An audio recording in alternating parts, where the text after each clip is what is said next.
जय हिंद, वंदे मातरम। स्वागत आप सभी का सक्सेस वर्ल्ड एमसीक्यू चैनल पर। आज की इस वीडियो में साइंस के अति महत्वपूर्ण प्रश्नों को लेकर आए हैं, जिसमें एसआई मात्रक के 40 अति महत्वपूर्ण प्रश्नों को कराए जाएंगे।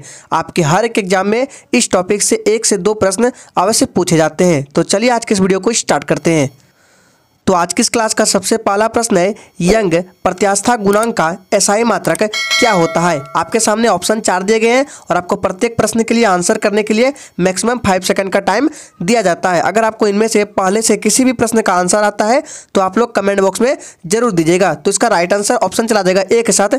यंग प्रत्यास्था गुणांक का एसआई मात्रक होता है न्यूटन पर मीटर स्क्वायर। ऑप्शन ए इस प्रश्न का बिल्कुल सही जवाब हो जाएगा। इंपॉर्टेंट प्रश्न है, ध्यान देना है। चलिए आगे बढ़ते हैं। नेक्स्ट है, एक खगोलीय इकाई किसके बीच में दूरी होती है। पूछा गया प्रश्न है, आंसर करेंगे। एक खगोलीय इकाई किसके बीच में दूरी होती है। तो याद रखना, एक खगोलीय इकाई जो है ये सूर्य और पृथ्वी के बीच में दूरी होती है। ऑप्शन बी इस प्रश्न का बिल्कुल सही जवाब हो जाएगा। चलिए आगे बढ़ते हैं।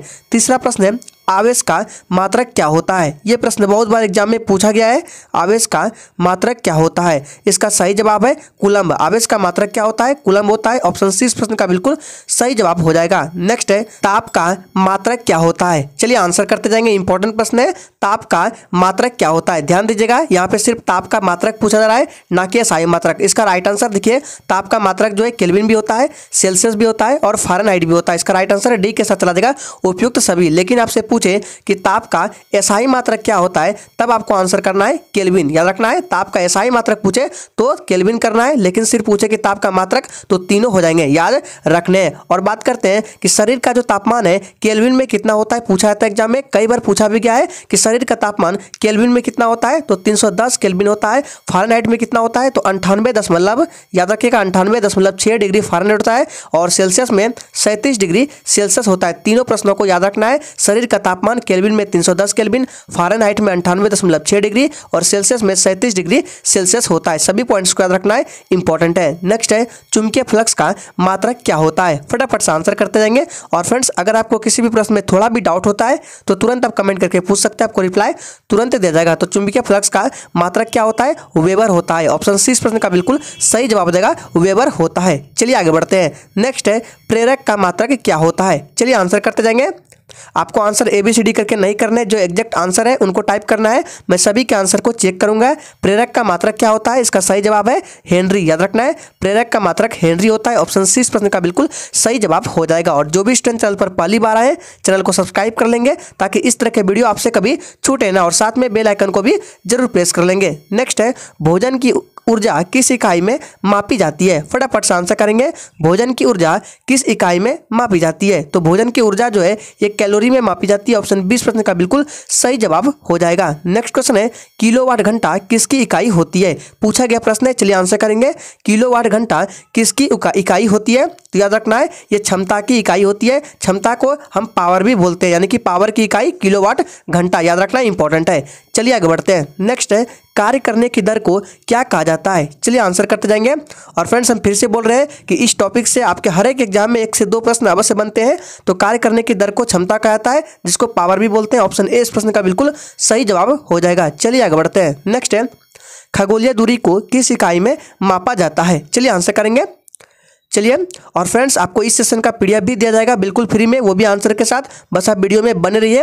PDF कहाँ पर डाउनलोड करना है, कैसे मिलेगा, सब बता दिया जाएगा। तो खगोलीय दूरी को किस इकाई में मापा जाता है। तो याद रखना, इसका सही जवाब है पार्सेक में। याद रखना है, खगोलीय दूरी को पार्सेक में मापा जाता है। ऑप्शन 20 प्रश्न का बिल्कुल सही जवाब हो जाएगा। नेक्स्ट क्वेश्चन है, नाभिकीय त्रिज्या को किस इकाई में मापा जाता है। अत्यंत इंपॉर्टेंट प्रश्न है, क्योंकि यह प्रश्न कई बार एग्जाम में पूछा गया है। नाभिकीय त्रिज्या को किस इकाई में मापा जाता है, तो फर्मी में। याद रखना है, किसमें, फर्मी में मापा जाता है। आपसे फर्मी का वैल्यू भी पूछा जाता है। तो याद रखना है, एक फर्मी आपसे पूछा जाता है कि एक फर्मी बराबर कितना मीटर होता है। तो 10⁻⁻15 मीटर होता है एक फर्मी बराबर। याद रखना है, नाभिकीय त्रिज्या मान कितना होता है मीटर में, तो 10⁻⁻15 मीटर। कई बार यह प्रश्न एग्जाम में पूछा गया है, याद रखना है। नेक्स्ट है, विद्युत चालकता की इकाई को क्या कहते हैं। फटाफट से आंसर करेंगे।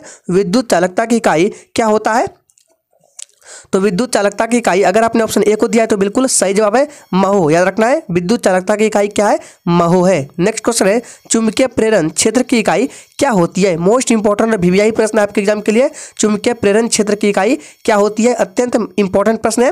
तो चुंबकीय प्रेरण क्षेत्र की इकाई क्या होती है, इसका राइट आंसर ऑप्शन बी के साथ चला जाएगा टेस्ला। याद रखना है, बहुत बार एग्जाम में पूछा गया है, चुंबकीय प्रेरण क्षेत्र की इकाई टेस्ला, याद रखना है। नेक्स्ट है कार्य का एसआई पद्धति में मात्रक क्या होता है। चलिए आंसर करेंगे, ध्यान दीजिएगा, यहाँ पे कार्य का एसआई पद्धति में पूछा जा रहा है। तो एसआई पद्धति में कार्य का मात्रक क्या होता है, इसका राइट आंसर है जूल। याद रखना है, जूल होता है कार्य का एसआई पद्धति में मात्रक। वही बात करें कि कार्य का सीजीएस पद्धति में मात्रक क्या होता है, इसका आंसर करेंगे कार्य का सीजीएस पद्धति में मात्रक क्या होता है, सोच समझ का आंसर करना है।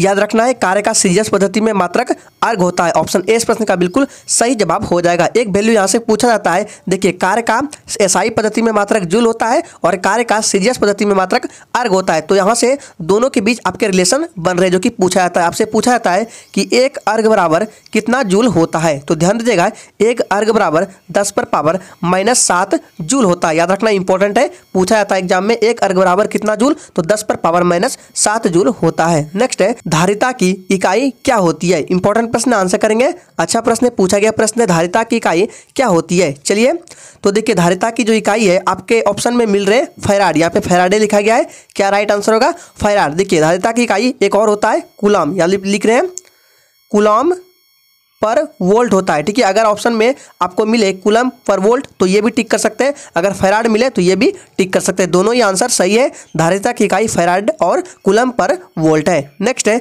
तरंग दैर्घ्य का मात्रक क्या होता है। फटाफट से आंसर करेंगे, तरंग दैर्घ्य का मात्रक क्या होता है। और फ्रेंड्स अगर आपको ये सेशन अच्छा लग रहा है तो सभी लोग दिल से एक बार सेशन को जरूर लाइक करेंगे। तरंग दैर्घ्य का मात्रक क्या होता है, एंगस्ट्रॉम होता है। ऑप्शन सी इस प्रश्न का बिल्कुल सही जवाब हो जाएगा। और एक एंगस्ट्रॉम की वैल्यू भी पूछा जाता है एग्जाम में, तो याद रखना है एक एंगस्ट्रॉम बराबर होता है 10 पर पावर -10 मीटर होता है। याद रखना इंपॉर्टेंट है। नेक्स्ट है दाब का मात्रक क्या होता है। फटाफट से आंसर करेंगे, दाब का मात्रक क्या होता है, सोच समझ का आंसर करना है।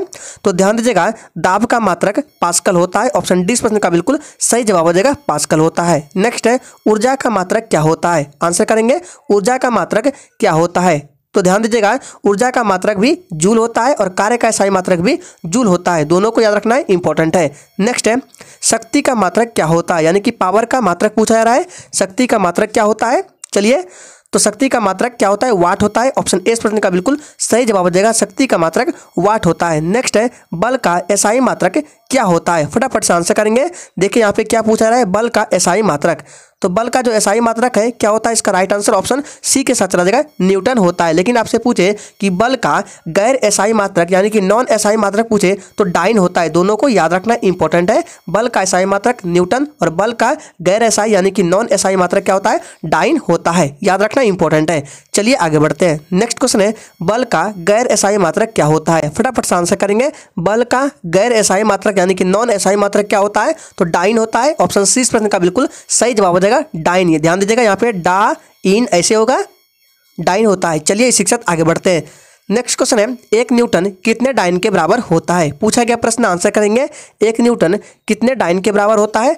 चलिए इसका सही जवाब है ऑप्शन सी, 1 न्यूटन बराबर 10 पर पावर 5 डाइन होता है। ऑप्शन सी इस प्रश्न का बिल्कुल सही जवाब हो जाएगा, 1 न्यूटन बराबर क्या होता है, 10 पर पावर 5 डाइन, याद रखना इंपॉर्टेंट है। नेक्स्ट है आवृत्ति का एसआई मात्रक क्या होता है। यह भी प्रश्न पूछा गया एग्जाम में, आवृत्ति का एसआई मात्रक क्या होता है।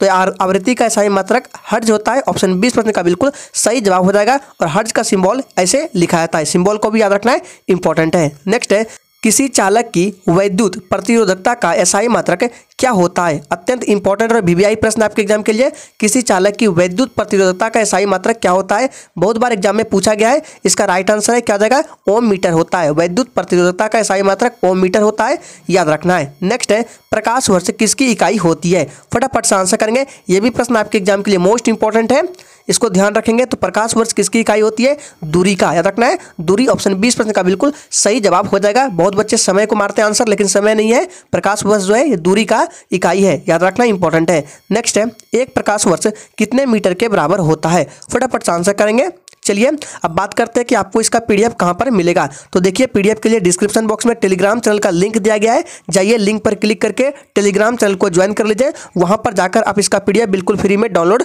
कर सकते हैं, वो भी आंसर के साथ। तो एक प्रकाश वर्ष कितने मीटर के बराबर होता है? इसका सही जवाब है 9.46 गुना 10 पर पावर 15 मीटर के बराबर होता है एक प्रकाश वर्ष, याद रखना है। ऑप्शन 20 प्रश्न का बिल्कुल सही जवाब हो जाएगा। नेक्स्ट है पारसेक किसका मात्रक होता है? चलिए आंसर करेंगे। पारसेक किसका मात्रक होता है? तो इसका राइट आंसर क्या हो जाएगा? जी बिल्कुल ऑप्शन सी के साथ चला जाएगा, दूरी का मात्रक होता है पारसेक। नेक्स्ट है 1 नैनोमीटर कितने मीटर के बराबर होता है? आंसर करेंगे 1 नैनोमीटर कितने मीटर के बराबर होता है। और अगर आपने अभी तक सेशन को लाइक नहीं किया है तो सभी लोग दिल से एक बार सेशन को जरूर लाइक करेंगे। तो 1 नैनोमीटर कितने मीटर के बराबर होता है? 10 पर पावर -9 मीटर के बराबर होता है। एग्जैक्ट आंसर याद रखिए, ये पूछा था एग्जाम में। 1 नैनोमीटर बराबर 10 पर पावर -9 मीटर होता है। चलिए आगे बढ़ते हैं। नेक्स्ट है विद्युत धारा को मापने की इकाई क्या होती है? चलिए आंसर करेंगे। विद्युत धारा को मापने की इकाई क्या होती है? तो एम्पियर, याद रखना है। इसका राइट आंसर हो जाएगा एम्पियर। एम्पियर को बड़ी ए से लिखा जाता है, याद रखना है। चलिए आगे बढ़ते हैं। नेक्स्ट है 1 मेगावाट कितने वाट के बराबर होता है? पूछा गया प्रश्न है 1 मेगावाट कितने वाट के बराबर होता है। तो ध्यान दीजिएगा 1 मेगावाट 10 पर पावर 6 वाट के बराबर होता है। ऑप्शन 20 प्रश्न का बिल्कुल सही जवाब हो जाएगा। नेक्स्ट क्वेश्चन है 1 हॉर्स पावर यानी कि 1 HP कितने वाट के बराबर होते हैं? फटाफट से आंसर करेंगे। 1 HP कितने वाट के बराबर होते हैं? इसका राइट आंसर क्या जाएगा? 746 वाट, याद रखना है। इंपॉर्टेंट प्रश्न है, पूछा जाता है 1 हॉर्स पावर में कितने वाट होते हैं? तो 746 वाट। ऑप्शन ए इस प्रश्न का बिल्कुल सही जवाब हो जाएगा। नेक्स्ट है उच्च वेग का मात्रक क्या होता है? आंसर करेंगे उच्च वेग का मात्रक क्या होता है? तो ध्यान दीजिएगा इसका राइट आंसर है उच्च वेग का मात्रक मैक होता है। ऑप्शन 20 प्रश्न का बिल्कुल सही जवाब हो जाएगा। मैक को MACH से भी लिखा जाता है, याद रखना है। चलिए आगे बढ़ते हैं। नेक्स्ट है पारिस्थितिक दबाव की गैर एसआई इकाई क्या होती है? फटाफट से आंसर करेंगे। पारिस्थितिक दबाव की नॉन एसआई इकाई क्या होती है? चलिए इसका सही जवाब है बार, याद रखना है। ऑप्शन सी इस प्रश्न का बिल्कुल सही जवाब हो जाएगा, बार होती है। नेक्स्ट है पारिस्थितिक दबाव की एसआई इकाई क्या होती है? चलिए आंसर करेंगे। पारिस्थितिक दबाव की गैर एसआई इकाई बार, लेकिन पारिस्थितिक दबाव की एसआई इकाई क्या होती है? तो याद रखना है पास्कल। ऑप्शन ए इस प्रश्न का बिल्कुल सही जवाब हो जाएगा। नेक्स्ट है 1 बार कितने पास्कल के बराबर होता है? चलिए आंसर करेंगे। 1 बार कितने पास्कल के बराबर होता है? इसका सही जवाब है 10 पर पावर 5, याद रखना है। 1 बार जो है ये 10 पर पावर 5 पास्कल के बराबर होते हैं। नेक्स्ट है तेल का बैरल कितने लीटर के बराबर होता है? आंसर करेंगे। बहुत बार पूछा गया प्रश्न है तेल का बैरल जो है ये कितने लीटर का होता है? तो याद रखना ये एग्जैक्ट जो है 159 लीटर, लगभग 159 लीटर के बराबर होता है। ऑप्शन सी इस प्रश्न का बिल्कुल सही जवाब हो जाएगा 159 लीटर, याद रखना इंपॉर्टेंट है। नेक्स्ट है वायुमंडल की ओजोन परत की मोटाई किस इकाई में मापी जाती है? चलिए आंसर करेंगे। वायुमंडल की ओजोन परत की मोटाई किस इकाई में मापी जाती है? तो डॉप्सन में, याद रखना है। ऑप्शन ए इस प्रश्न का बिल्कुल सही जवाब हो जाएगा डॉप्सन में। और वायुमंडल की परत जो ओजोन है, ओजोन परत का O3 भी लिखते हैं, याद रखना है O3, याद रखना इंपॉर्टेंट है। नेक्स्ट है ल्यूमेन किसका मात्रक होता है? चलिए आंसर करेंगे। ल्यूमेन जो है किसका मात्रक होता है? पूछा गया प्रश्न है। तो ल्यूमेन जो है ये ज्योति फ्लक्स का मात्रक होता है। ऑप्शन डी इस प्रश्न का बिल्कुल सही जवाब हो जाएगा। नेक्स्ट है एसआई पद्धति में लेंस की शक्ति की इकाई क्या होती है? चलिए आंसर करेंगे।